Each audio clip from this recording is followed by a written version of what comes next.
caractérise les Bourgogne Haute-Côte de Beaune et Bourgogne Haute-Côte de Nuit Blanc, ce sont en premier lieu la fraîcheur de ces vins, une belle fraîcheur en bouche, de belles longueurs en bouche, et aussi des nez très aromatiques, très expressifs sur les fruits blancs ou les fleurs blanches. Donc les Bourgogne Haute-Côte de Beaune et Bourgogne Haute-Côte de Nuit Blanc peuvent être bu dès les premières années sur la fraîcheur des arômes et la fraîcheur en bouche.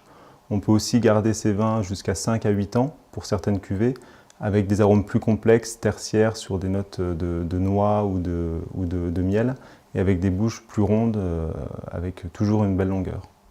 Alors, les consommateurs de Bourgogne Haute-Côte de Beaune et Bourgogne Haute-Côte de Nuit Blanc sont assez diverses. On va trouver des consommateurs débutants qui pourront s'initier au vin de Bourgogne sur des vins très aromatiques, avec une belle fraîcheur et un rapport qualité-prix très intéressant, mais aussi des dégustateurs plus expérimentés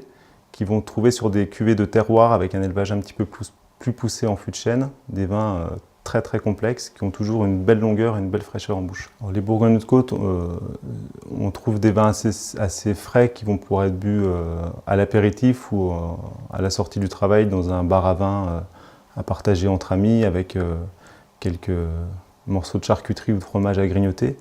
Mais aussi on va avoir des vins après quelques années qui vont se complexifier et qu'on pourra tout à fait boire au cours d'un repas sur un poisson cuisiné ou une tourte de viande blanche. L'adjectif accessible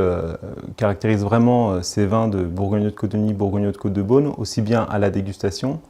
que par les prix, le rapport qualité-prix qui est vraiment excellent,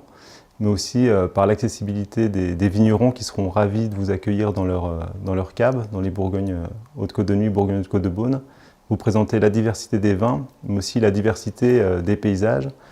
avec des paysages vallonnés, variés, un côté assez sauvage qui est assez original pour la Bourgogne viticole.